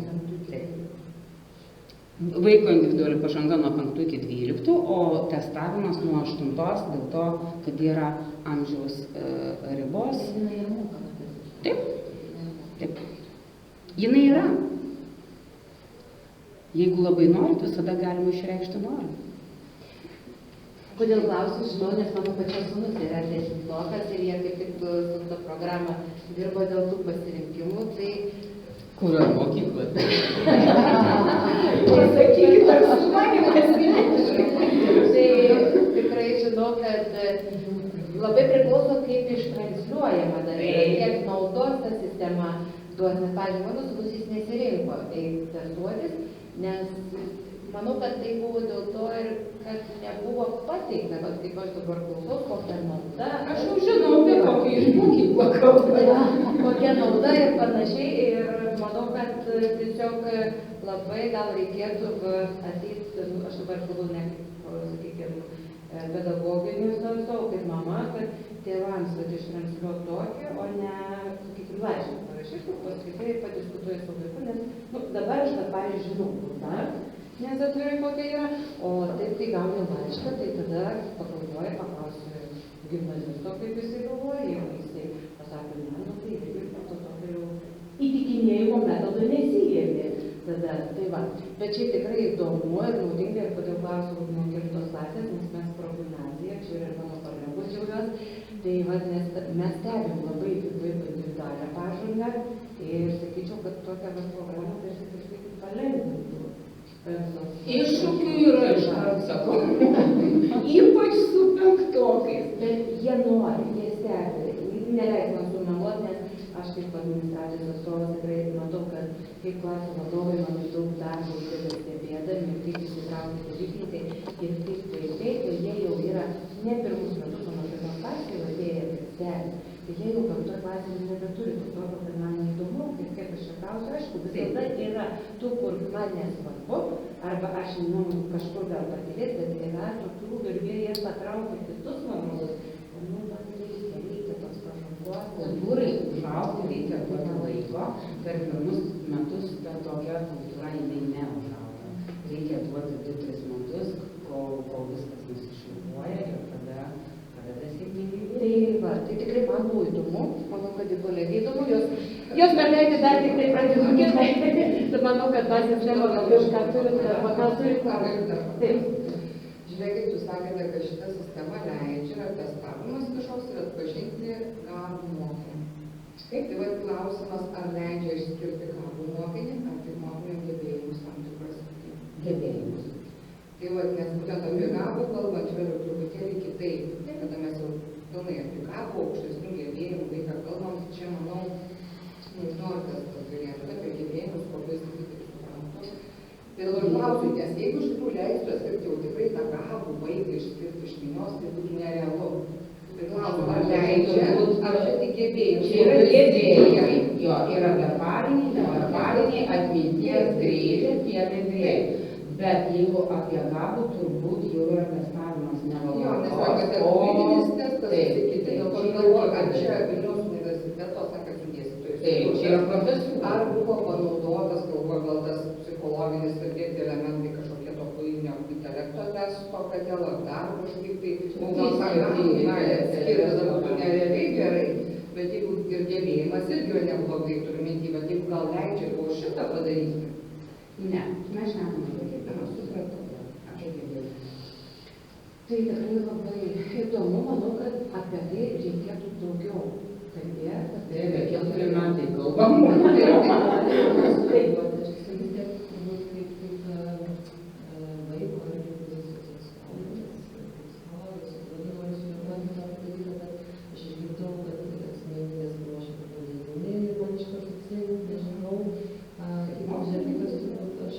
Tai kitas dalykas yra turbūt labiausiai iš motyvacijos situacijos, ir ką šiandien noriu pasakyti, kad nesustokime. Interesus identifikuoti yra labai gerai, bet interesai auginami. Auginami, kai mes juos įgalinam, kai vaiką pamatome, jame pamatom potencialą didžiulį ir pradėjome ją augti. Ir kartais jisai auga to srity, kur niekada negalvoja, kad gali augti. Tai jo. Tai jeigu mes dabar paimsime, nusakysim jo interesus ir ties tuo sustosim, mes užkirsim jam kelią būti visokių. Nes šitoj vietoj, ta prasme, yra pavojus. Aš noriu tai pasakyti savo žinot, kad čia yra šioks toks pavojus. Nes iš principo interesą užauginti galime įgalinti. Ne visus įgalinsim, sutinku, nes yra normalus susiskirstymas. Visų, čia yra tikrai galvoti, visus įgalinti. Bet gali patraukti. Tai tą patį sistemą, arba kitas rytį, mes tikrai galim. Tai aš tik norėčiau sakyti, šiaip sistema puikiai, viską įvairia. Auginimas įsivardinimu. Taip, įsivardinus auginimas taipogi yra... Taip. Bet matot, kad tai interesai čia yra ataskaita. Ir tai yra šiuo metu pasireiškia. Taip, o žinot, kaip mes su motyvacijos. Nuo paauglystės yra taip, kad aš mėgstu tai, man įdomu tai, kas man sekasi. Taip, nes reikia savigarbą saugoti. Tai jeigu man nesiseka, man nepatiks tai daryti. Turbūt mes su kuria dedamąją labai dažnai susiduriam testo išvadose. kai tu natūraliai vis tiek prie tos akademinės pažangos prieini, vis tiek užduodi klausimą, kaip tau sekasi lietuvių kalba, kaip tau sekasi tapatybės matematika, kurią prieini. Sako, aš tai esu, žinai, vos keturis, ar ne? Mes pasižiūrim į pamatuotus gebėjimus, kur ten rodo aukštesnė. Taip sėdim ir kalbam. Sakau, gerai, aš matau, sako, jūsų testas rodo nesąmonės.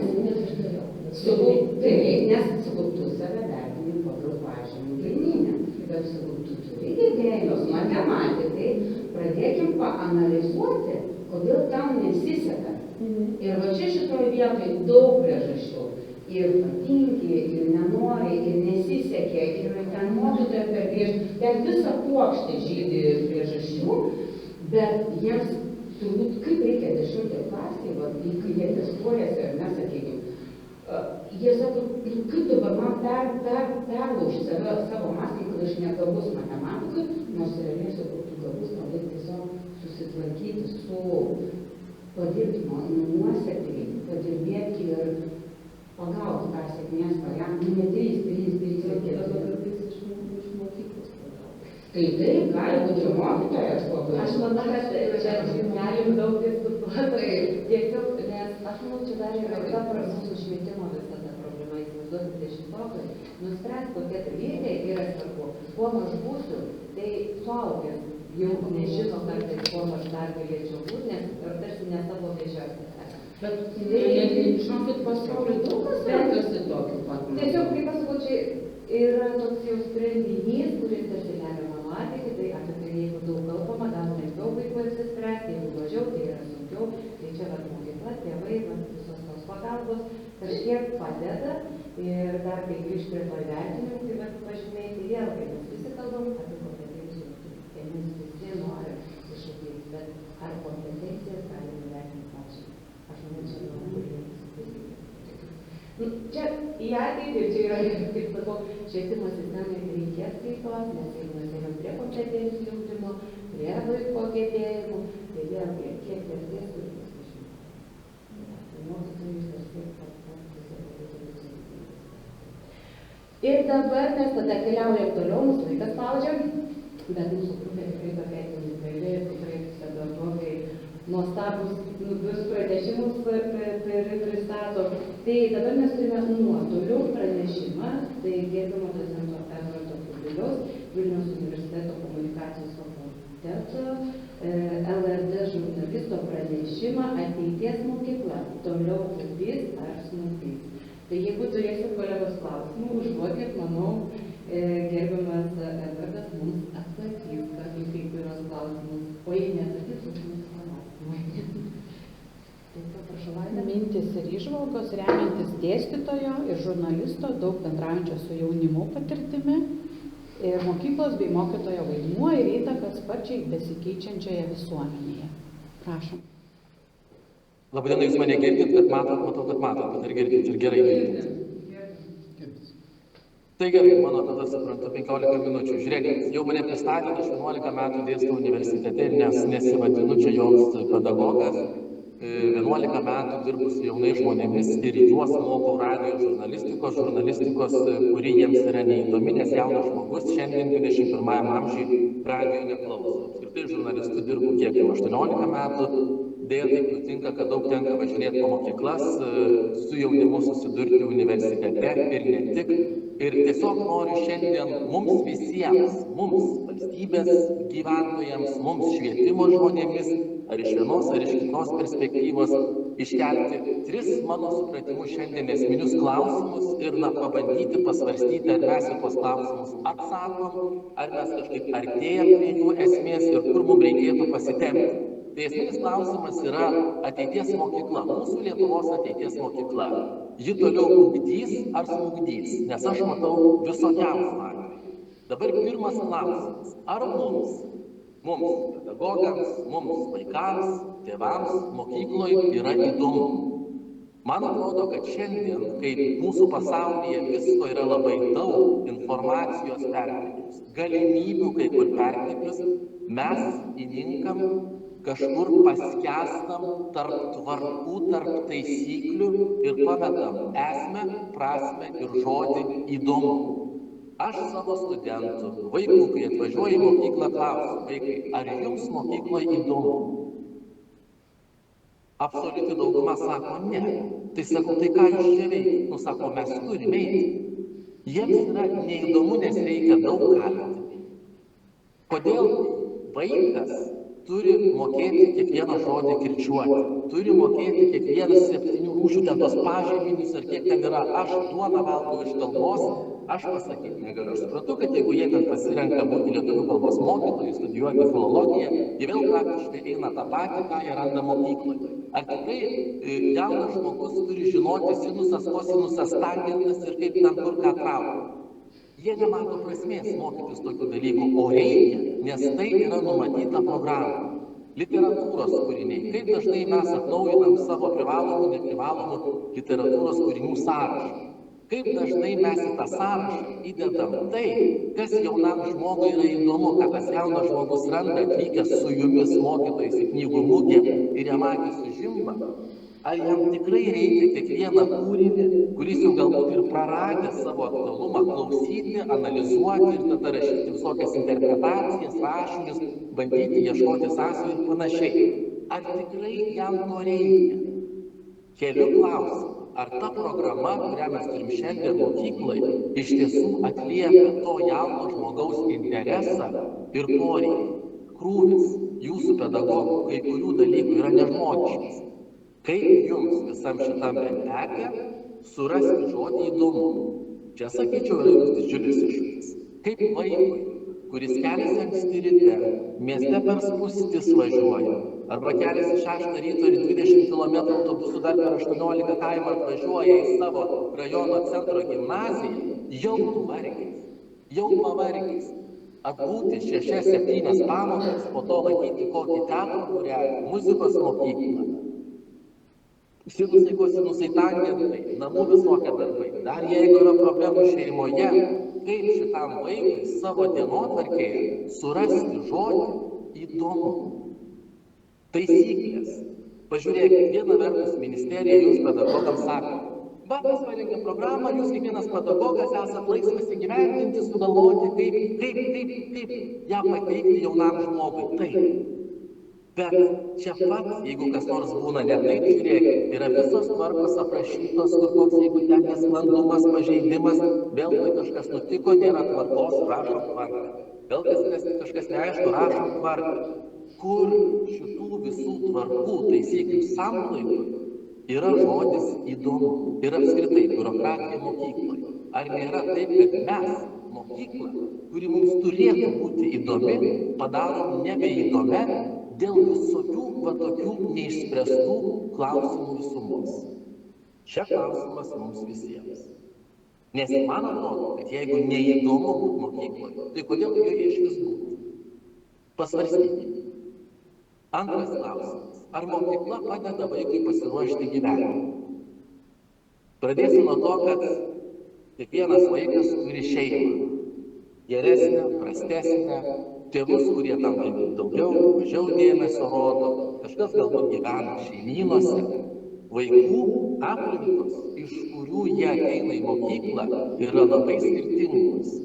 Ir man atrodo, kad mokykla čia yra karkasas, už kurio tas vaikas gali griebtis, arba net paskutinis šiaudas tam vaikui griebtis, dar kažkaip akis įžiebti, viltį kažkokią užčiuopti, kai jo šeimoje yra blogai. Ir aš keliu klausimą, ar mes, mokykla, mes švietimas, tam vaikui padedam pasiruošti gyvenimą. Abejoju, jeigu nusitangantai labai padės, ar pažymių ten visos tos rūšys labai padės. Gal mes turim daugiau vaikui aiškinti tai, ką, sakykime, aš matau, kaip pas mane eina žurnalistikos jau antrakursiai, 19-20 metų jauni žmonės, kai kurie iš jų, aš čia nedramatizuoju, nesakau, kad visur taip yra, visi atvejai tokie, bet aš galbūt kai ką pabrėžiu ryškiau, negu reikėtų, pavolginu tam, kad mes visi sukrustumėm truputį, nes yra kur sukrusti. Šiuolaikinis jaunas žmogus tiesiog neturi elementaraus pasaulio suvokimo. Tai gerai, jeigu jo tėvai išsiveža 2 kartus per metus per žiemos Velykų atostogas kažkur į Egiptą. Jisai žinot, kad Egiptas yra Afrikoje. Kad gal ten kurortai skiriasi nuo tų apylinkių, kur yra piramidės. Tai gerai, kad jeigu tas vaikas dar kažkur į Europos kokią šalį išvažiuoja, tiek yra vaikų, kurie niekur neišvažiuoja. Ir mokykla vienintelė galimybė jam kažkur išvažiuoti, pamatyti pasaulį, angliškai su kažko pakalbėti, vokiškai pakalbėti, prancūziškai pakalbėti, Prancūzijoje, Vokietijoje, o ne tik gimnazijos aplinkoje ar kokiuose nors olimpiadose su tais pačiais žmonėmis. Kiek mes čia ruošiam vaiką gyvenimą, paskandinę į detalėse, pamesdami esmę. Gyvenimo įgūdžių programa, pažiūrėkit, kiek iečių yra sulaužyta ir dar nebelaužo, nes dalis pedagogų nenori dėstyti kai kurių temų. Tėvai išvis sako, kad reikia naikinti tokią programą. Čia vėl atsiranda politinis klausimas. Mes žinom kai kurias savivaldybės, kurios sako, pas mus šitų temų nedėstys ir nedėstys. Kas vaikui pasakys, kas jūsų mokyklos mokiniui, gėjui, lesbietai, vaikui, kuris bando suvokti, kokia yra jo tapatybė, kas pasakys, kad tokiu būti yra normalu, nes tokių žmonių yra. Jeigu ne mokykla, jeigu tėvai sako, jei iškryperiai juos reikia šaudyti, jeigu, nežinau, lesbietės, dar kažkas, yra įvairiausių šeimų, kas tam vaikui pasakys, kad jeigu tu jauti, kad toks esi, tau dabar nenusišauti reikia, o reikia kažkaip rasti pagalbą kažkokią aplinkoje. Neseniai su studentais lankiausi Visagine, ten yra jaunimo tokia erdvė taškas. Visagine gyvena 19 000 žmonių, 2/3 yra pensininkai. Trečdalis yra tik darbingo amžiaus žmonių, jaunimo net iš vis yra nedaug. Tai, pavyzdžiui, prieš ateinu į tą erdvę taškas, kokio aš ten matau jaunimo, LGBT žmonės, visokie pankai, išsibraižę, išsipiešę veidus, jie čia kaifuoja ir aš su jais šnekėjau, sako, čia mums yra vienintelė erdvė būti tokiems, kokie mes esame, nes jie išeis į gatvę. 1975 metais jų tėvai jau suaugę elektrinės inžinieriai atsikraustė, gyvenantis pagal pasaulio suvokimą, jie net nesigilina į savo vaikų ar anūkų iš vis kažkokį pasaulio supratimą, pajautimą. Taip turi būti ir viskas, auskarų nesivarstyti, čia nesidažyti, turi būti toks ir ne kitoks ir jie juos bandoma nulipdyti pagal vieną va tokį kurpalį. Tai kokį mes tą vaiką turėsim, jeigu jis neturės netgi tos erdvės jaunimo taško ateiti ir pabūti savimi. Gyvenimo įgūdžiai, kas tos vaikus pamokys. Gerai, aš džiaugiuosi matydamas, kaip yra tos kaip menstruacijų dabar stotelės, daugėja mokyklų, kur atsiranda, kiek mergaičių bijo pasisakyti, kad jau prasidėjo jos visi ciklai. Berniukai bijo kažką pasakyti, jeigu jam kažkas negerai. Tada aš iš savo patirties pasakysiu, kadangi dirbu komunikacijoje, ne žurnalistikoje. Pavyzdžiui, mes visiškai neįvertinam svarbos medijų informacinio raštingumo. Jaunas žmogus, pažiūrėkit, kiek laiko praleidžia, tai mokykloje italas, nusiskosinus tangentus, visą kitą laiką sėdi TikTok'e. Kiek ten yra mėšlo. Ir tai, ką jis perskaito tam TikTok'e, tiki, priima kaip faktą, nors ten yra labai daug dezinformacijos, rusiškų naratyvų. Ir jie tiesiog pasimeta visame tame informacijos sraute. Jie tiesiog nebelabai žino informacijos šaltinio, kuriuo gali pasitikėti, kad kažkas, kas skelbia, patikrino faktą ir kartais pagauni jauną žmogų, kuris štai yra susidaręs nuomonę apie dalyką, kurio nėra. Ir tada tu jį pasisodinęs aiškini, kad žiūrėk, jau beveik nežinau, iš kur tu gavai tą informaciją, tu jam aiškini, kas yra žiniasklaida, kaip ją reikia vartoti, kad reikia vartoti daug kanalų, kad niekad negali pasitikėti vienu televizijos kanalu, kurio jie nežiūri, vieno radijos, kurios jie neklauso, laikraščio, kurio jie neskaito, nes viskas yra kažkur socialiniuose. Tai gerai, jeigu sukrito tie algoritmai taip, kaip sukrito kažkokie normalesni, adekvatesni šaltiniai, kurie prisiima atsakomybę už faktus, kurie skelbia. O jeigu jų algoritmai jiems sumeta taip, kurie gyvena tam tikrą prasme alternatyvoje realybėje, kiek mokykla aiškina tokius dalykus? Manau, neužtektinai. Ir trečias klausimas. Ar mokykla skatina saviraišką? Vaikų. Aš ateinu dėstyti radijo antrakursį. Ar antrakursį. 19-20 metų aš visada susitikimą pirmąjį su jais pradedu pokalbį. Susisodinu ir kiekvieną iš jų klausinėjau. Iš kokio miesto tu esi, kaip egzaminus išlaikei, nori būti žurnalistu, nenori, kodėl tu čia radiją pasirinkai, kas tau patinka, ką šį rytą valgai pusryčiam, kaip miegojai, Lietuvoje kur buvęs, kur nebuvęs, kokie tavo interesai, kas domina. Kai kurie iš jų į mano šitus klausimus atsakinėja praktiškai pavėlusiais veidais, nes pasirodo 12 metų nelabai kas jų paklausė, kaip jie laikosi, ko jie nori, kas jiem įdomu, nes jie 12 metų konspektavo, kontrolinių išrašė, nuleido galvą, toliau konspektavo, išrašė kažką, gavo pažymiuką ir taip 12 metų. Ir čia jie sako, dėsto, mes nesuprantam, ką jūs sakot, mums reikia nuo kažkokių tvarkų, taisyklių, prašau, kaip vertinti su kriterijais, sakau, žiūrėkit, taisyklės jums yra išdėstytos, taip, laužykit jas. 10 gaus tas, kuris labiau sulaužys taisyklės, kuris jų tarsi laikysis, bet mane apgaus ir jų nesilaikys. Tas, kuris atėjęs į užsiėmimą aprėps mane, sakys, man įdomu, ką jūs sakot, man neaktualu, ką jūs sakot, bet ne vienas tokių pradžioj to nedaro, nes jie visi sėdi išsigandusiom akim, jie bijo, jie nekalba, jie nepakalba. Jaunas žmogus rišliai negali pasakyti, ką šį rytą valgė pusryčio. Kažką sumalams. Tai tuo tikėti, taip, gerai, turi dujį, turi kiaušinį, turi, tai ką, įdėjai kiaušinį, šidėjau kiaušinį, tu man turi taip papasakot, ką tu valgė pusryčiam, kad aš dabar čia apsitaškyčiau seilį ir taip pat su tavim pulčiau valgyti pusryčius. Jie negali to papasakoti, taip, kad mane sujaudintų, sujautrintų, nes jie vos prasidžioja. Baigštus. Kokią mes turim problemą, kai pirmakursis, antrakursis, 19-20 metų jaunas žmogus gauna užduotį paskambinti pašnekovui. Jie bijo skambinti. Jie rašo elektroninį laišką, laukia 2 savaitės, kol kažkas jiem atsakys. Jie rašo Messengeriu, rašo Instagramu, bet jie neskambina. Ir paskui tu liepi susisodini ir sakai, va dabar tu skambini prie manęs. Tu skambini, jiem atrodo, kad yra pasaulio pabaiga. Jiems yra užduoti, yra misija neįmanoma. Mes gaunam labai jautrius vaikus. Pavyzdžiui, kodėl jie tokie jautrus yra? Kiek mokykla padeda jiems suprasti, kad būti jautriu gerai, bet kartais galbūt reikia mažiau susijauti. Gal reikia labiau kovoti su savimi, galbūt kartais ir labiau pažinti save, būti drąsesniam. Jie visko bijo. Pasakai griežtesnį žodį, tuo jie apsipilašo. Bet tarkim, mano atveju jie pasirinko žurnalistiką. Suprantate? Žurnalistiką. Kur, jeigu tu paskambinsi, laba diena, aš noriu interviu, sakys, galiu. Ir tas jam, kai tu turi paskambinti ir sakyti, laba diena, aš noriu numetį ragelį, skambinti, laba diena, aš dar kartą kartoju. Jūs man kalbėsit ir niekur nesidėsit. Jiem labai sunku yra tą ribą peržengti, apversti savo mąstymą aukštyn kojom, nes mokykloje klausė ir atsiskaitė,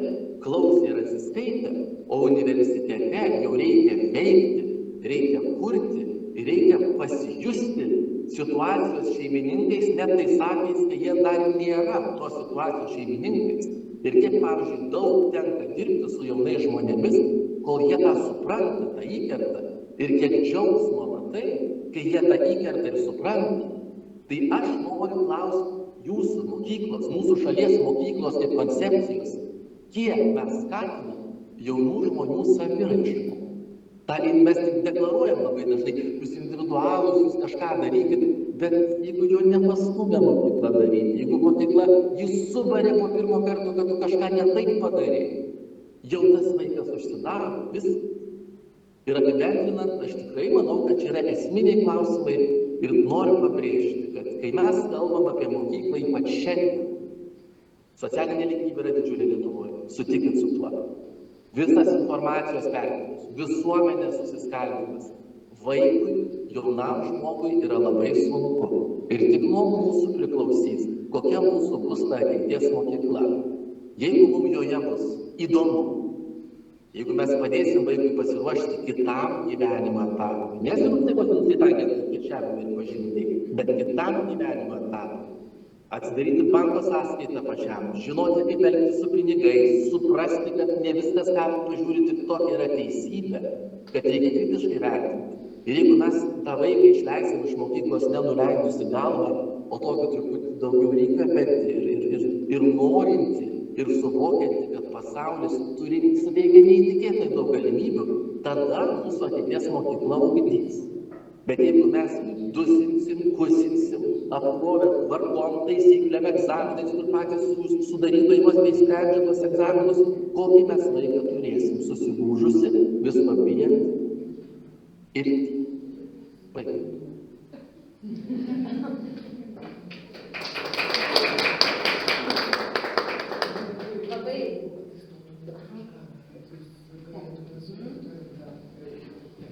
Labai tikrai buvo įdomus pranešimas ir tikrai aš manau, kad yra apie ką mums pagalvoti, nes mes jau, pavyzdžiui, progimnazijoje tikrai kalbam apie tai, kad reikia ugdyti vaikų oratoriškumą, tai yra meną kalbėti, skatinam jų daug klasėje, 24 pradinukų, 30 didžiųjų, paskui gimnazijoje 30, mes nebemoka jie kalbėti.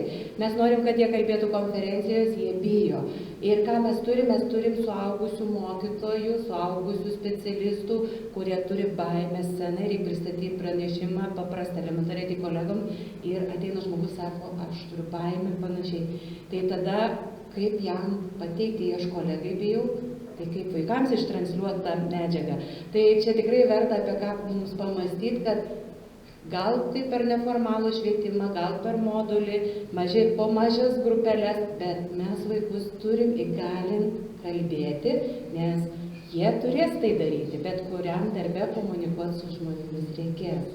Tai va, tikrai ačiū, buvo įdomu tikrai klausytis. Na ir kviečiam tada paskutinėje pranešėją, Olgą Fridrich, kuri mums pristatys gabių vaikų atpažinimas, iššūkiai ir svarba ir bandys atsakyti mums į daug klausimų. Nelabai jau matomai atsakysiu. Aš turbūt sąmoningai mane kaip parinko moderatoriai, nes labai sutinku su gerbiama Rūta, labai dėkinga esu Dovydai, labai smagu yra, kad apie piešimą supranta ir mato naudą. Pritariu, kad reikia testuoti. Mane greičiausiai įdėjo taip logiškai, kad aš jau apibendrinčiau. Iš tiesų, aš savo pranešimą taip performulavau, kad apibendrintumėm, nes mes visi labai daug ką žinom, labai daug ką patys domimės, daug ką darom ir dar orą drebinti apie tai, ko negalim pakeisti, kad programa tokia, kad švietimas, va taip jau nuleis dar kažką, aš turiu daryti čia ir dabar. Tai mano tas trumpas bus apibendrinimas, drįsiu savo taip prisimti tokią iniciatyvą, bus apie tai, kad kalbos kultūra ir vis dėlto, kurioje srityje mes esam, ir etiketas.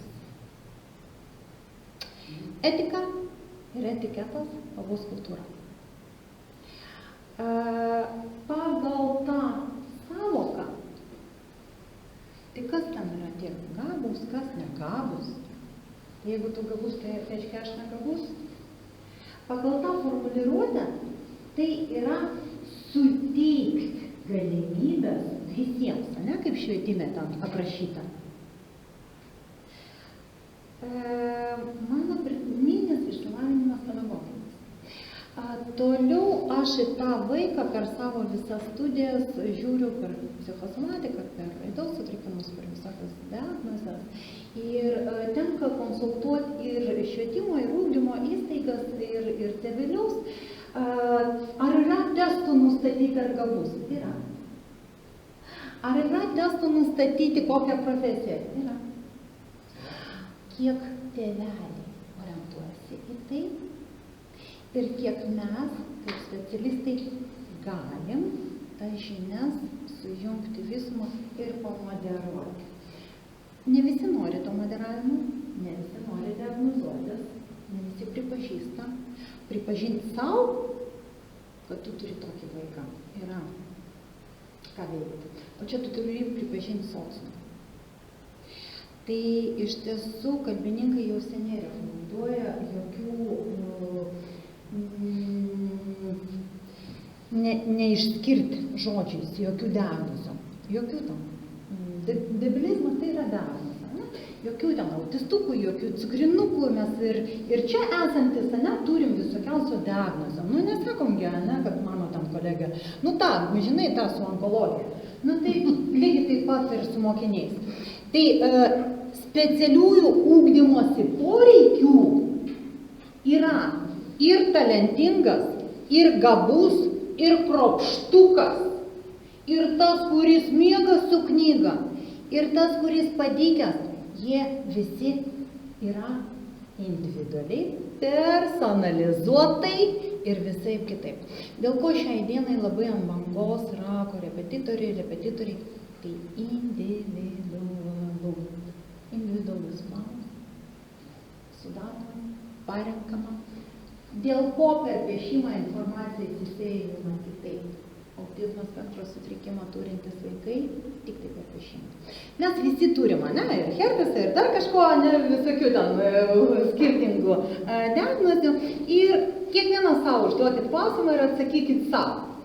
Sėdėdami per kažkokią paskaitą, ar kažkur tai, ar nebraižom kažkur tai, ar nepešiam ten ant kraštelio, jeigu konstatuojam. Nei vienas, ne, gyvenime, nedarė. Daro. Žmogus yra vizualus. Per piešimą yra labai patogu, per paveiksliukus yra labai paprasta išmokti. Dėl ko skirtingose ugdymo sistemose yra taikomi piešinukai, nebūtinai su autizmo spektro sutrikimu. Tai yra rutuliukas ant durų, jeigu pravertas rutuliukas, uždarytas, žinom, kad negalima, geltona juosta, visi žinom, kad parkingas negalimas. Visi susitrikimais, ne, yra bendryvo tokie bendražmogiški dalykai. Ir kuo nuo mažens pradėsim neskirstyti, to geriau. Dėstau seniai ir mano specifikacija yra elgesio emocijų sutrikimai, raidos sutrikimai per etapus ir dar prieš 17 metų teko dalyvauti Danijoje, dėl ko mano anotacija ir buvo, kad koks skirtumas Lietuvoje ir užsienio šalyse. Mes tik dabar pradedam integruoti, inkliuzai pas mus, ne, tokie atsiranda. Danijoje mes turėjom tokią progą turėti pradinę 6 metų mokykla, 3+3, pradinė mokykla ir jie ten visi kartu, mes buvom šokę, mes patyrėm kultūrinį šoką. Jie su judėjimo negalia, vaikas, vežimas didžiulis, su džoistiku, jisai cerebralinio paralyžiaus, dar dujų balionas, jam tam kvėpavimo aparatas, jie sugriuvę ant jo, važiuoja, lenktyniauja, kiti bėga, tie važiuoja, mes kultūrinėme šokio, kaip čia taip, jie va taip malasi visi ir visiškai nesvarbu. Matykime žmogų, asmenybę, apie ką tik kalbėjau.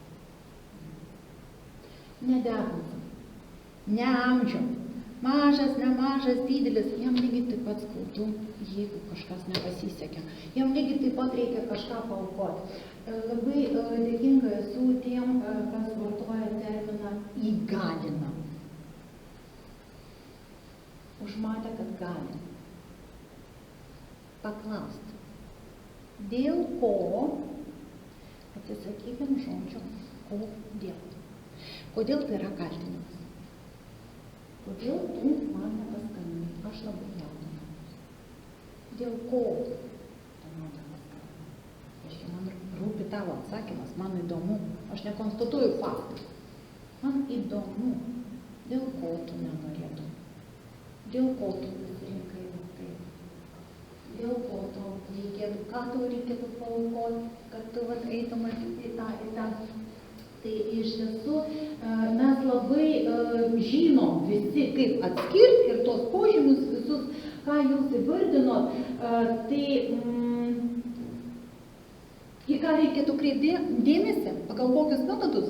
Dažniausiai mes žinome, kad šiai dienai ne tik tai emocinį atsparumą, bet ir intelekto vertina Gibsonas. Gibsono testas Danijoje labai Gibsoną vertina ir pradinukam ir daugam yra skiriamas tas testas tam, kad aptikti, į ką galima buvo, ačiū širdingai dar kartą Dovilei, ir jums, kad į ką galima būtų nukreipti. Į ką galima žmogų nukreipti, nes keičiasi. Nes per gyvenimą daug ir specialybių Ir poreikių turim, ir daug skirtingų sričių. Išragaunam.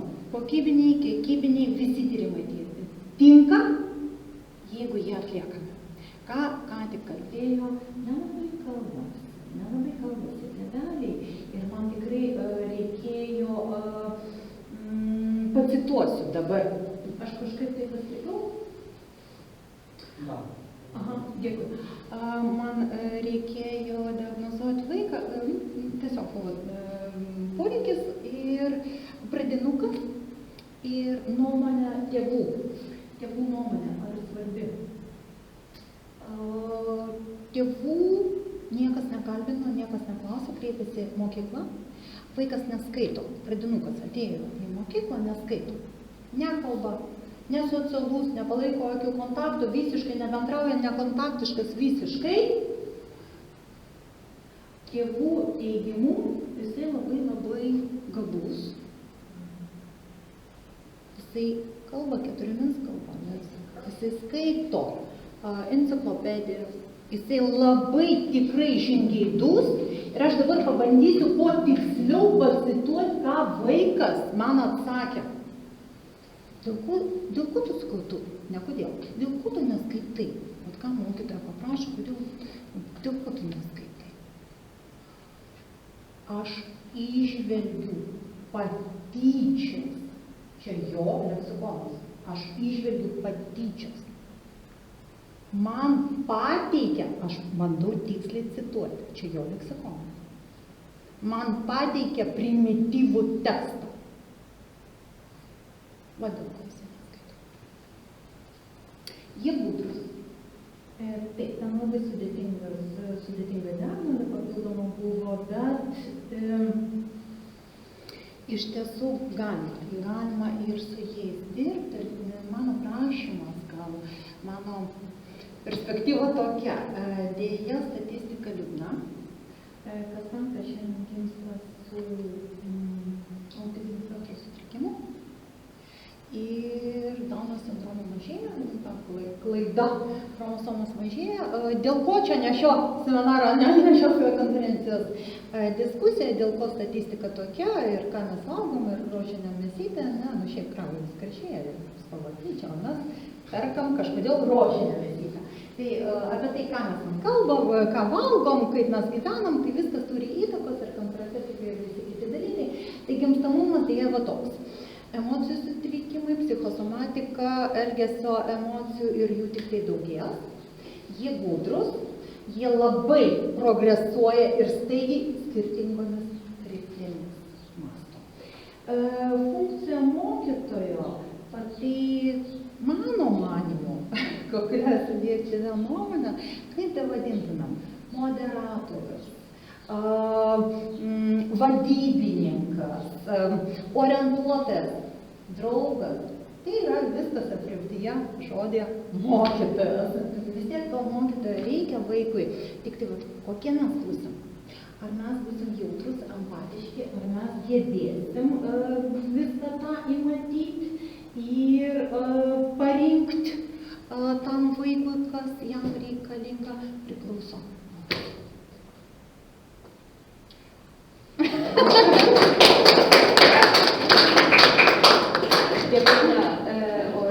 Tikrai apžvelgta, paliesti visi kampeliai.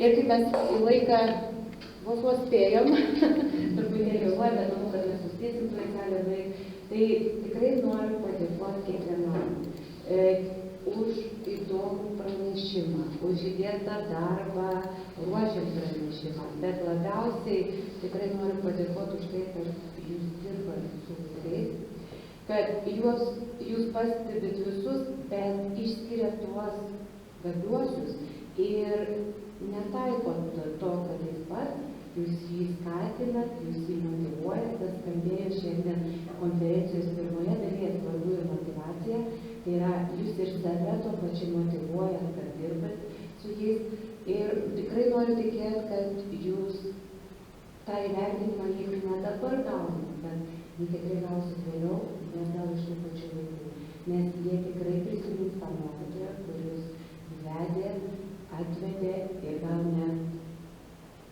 dėka jo pasirinko tą kelią, kurio jis gal neplanavo. Karjeros specialistams tikrai irgi esam dėkingi, nes iš pradžių taip atrodo, karjeros specialistas, ką jis darys, bet dabar į mokyklą aš nebeįsivaizduotų be karjeros specialisto. Ir, pavyzdžiui, aš esu už tai, kad karjeros specialistas nepriklausytų jo etato dėlis nuo vaikų skaičiaus, o būtų etatas ir būtų sistema aišku. Nes nuo mažiausio, ką tik pradėjusio duris, mes jau turim kalbėti apie tai, kuo jis nori būti, ką jis darys, nes juk ir literatūra pradinukų yra, kuo aš noriu būti užaugus. Tai kuo daugiau apie tai kalbėsim, tuo jiems gal lengviau bus pasirinktą kelią ir išgyventi šiam skaitmenizuotam pasauliu. Tai nėra išeitis grįžti vėl prie lentos, skraidos ir panašiai. Mes turim su viskom susigyventi, mes turim mokyti ir jauną žmogų, motyvuoti save ir susitaikyti su tuo. Gal neramina, kaip dabar girdim, daug depresijų, daug nerimo, daug visko. Su to mokykla irgi turės mokėti gyventi, nes mes mokysim tos jaunus žmonės ir mes turėsim jiems padėti su tuo mokytis, nes mokslas pakultas niekas nevyksta, tai jo aš negaliu ateityje. Tai ir ką čia lektorius kalbėjo iš Vilniaus universiteto, man labai patiko, nes aš tikrai esu gyvą žodį ir už tai, kad vaiką mokėti išsakyti. Kai pas manęs ateina į kabinetą, aš suprantu, dabar kalbėkime. Ir aš laukiu, kol jis kalbės, nes kai vaikas gali išsakyti, kai jis geba, kai jisai savo žodžiais įsako, tai jie pažingsnės į priekį, kad aš nebijosiu viskas. Vien tik laiškai elektroniniai, tai yra smagu, greitai komunikuoti galim, bet gyvas žodis tai yra vis tiek, aš manau, tai labai reikalinga. Tai visiems, tiek klausytojams, tiek pranešėjams, su labai dėkinga, tai šiandien tą laiką kartu ir į salę mes pernešim turbūt tą mintį, kad gabų vaiką gali matyti, bet be mokytojo, be jo paskatinimo, be kūrybiškumo kartu, be jaunystės ir įvairios